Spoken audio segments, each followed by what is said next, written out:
Сайн байцгаана уу.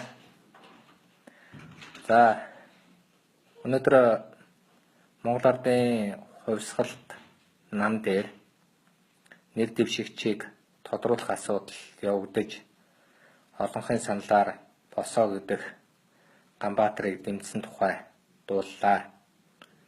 За миний би Монгол Ардын хувьсгалт намд улсын их хурлын гишүүн суудл авчирсан хүний хувьд бол эхнээсээ дуустал өөрийнхөө байр суурийг бол илэрхийлж ирсэн.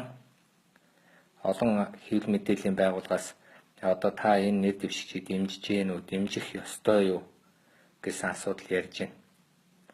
За өцөгдөр оройны хүртэл би бол Ганбаатар руу залгаад энэ хүнийг Монгол Ардын хувьсгалт намаас дэвших үү гэдэг асуудал ярьж ирсэн. Өнөөдөр бас миний хувьд намын бага чуулган дээр ороод өөрийнхөө байр суурийг илэрхийлсэн ба. Би бол Монгол Ардын хувьсгалт нам миний ээжийн, аавын, өвөөгийн намаас өнөөдөр Монголын төрийг барих зангарахтай хуулийг ясчлан биелүүлэх тийм нэр цэвэр хүн дэвшээсэй гэж би хүсэж байсан.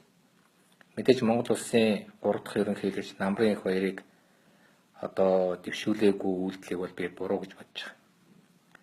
Миний хувьд өнөөдөр хүн намын нэр дэвшигч баг чуулганд хэрэглэхдээ цаг 30 минутын өмнө танаа намын ерөнхий найрамчгийн дарга Эрдэнэ Жамын миний зүрхэнд хүртэл үг хэлсэн учраас би өдөө хүртэл дэвшихгүй гэж хагаад сая дэвшгээр боллоо гэж ярьсан. Энэ зүйл дээр санал нийлэхгүй. Монгол улсын үндсэн хуулийн дээр хэдийгээр Монгол Ардын хувьсгалт нам нь суудл үхий учраас тодорхой 45 наснд хүрсэн хэн нэгний нэр дэвшүүлэх ёстой гэдэг боловч зүгээр нам дээр ирээд цаг 30 минутын дотор сэтгэлийн хөдлөлөөр нэр дэвшээ гэж хэлсэн хүнийг дэмжинэ гэсэн ойлголт байхгүй. Өөрөөр хэлэх юм бол намын харьяаллын хувьд бол Монгол Ардын хувьсгалт намынх үгүй маа гэхэд нам бус гэдгээ албан ёсоор баталгаажуулсан байх ёстой гэж би ойлгож байгаа. Хоёрдугаарт нь Монгол Ардын хувьсгалт намын зүгээс өнөөдөр боловсролын талаас бол бид нар бас академич, доктор, профессор Содуу Сөрөнгийн наран гэрэл гэдэг хүнийг би хувьдаа бол оруулж ирж байсан. Яагаад энийг оруулж ирсэн бэ гэх юм бол Содуу Сөрөнгийн наран гэрэл гэдэг хүн бол улсын ерөнхий прокурорд байсан. Монгол улсын ерөнхий прокурорын газар олон жил ажилласан, гавьяат хуульч. Дээрээс нь гавьяат хуульч байхаасаа гадна дээрээс нь бол бас улсын хурлын гишүүн байсан гэдэг утгаараа бол нэлээд өндөр одоо түвшний улс төрч гэж би ойлгодог.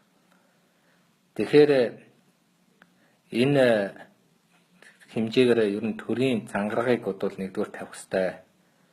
Тэгэхээр хууль зүйн утгаараа бол өнөөдөр дээд боловсролтой эсрэг. За магадгүй дээд боловсролтой гэдэг нь ойлгомжтой байдаг ч гэсэн өөрөө хэвлэл мэдээллийн хэрэгслээр миний хувьд бол гадаадд сурж исэн эсрэхээ бол тийм ээ худлаа тавьж исэн үнэ. Би мөнгөгүй байсан учраас сурж ил байсан болохоос биш би дипломтой байсан гэж худлаа хэлсэн гэж ярьсан. Ийм байдалтай хүнийг өнөөдөр Монгол улсын ерөнхийлөгчид дэвшүүлэх нь бол би буруу гэж бодож байгаа. Тэгэхээр би хувь хүнийхээ хувьд бол өөрийнхөө олгогдсон байр суурийнхаа дагуу бол энийг тууштай эсэргүүцэх болно.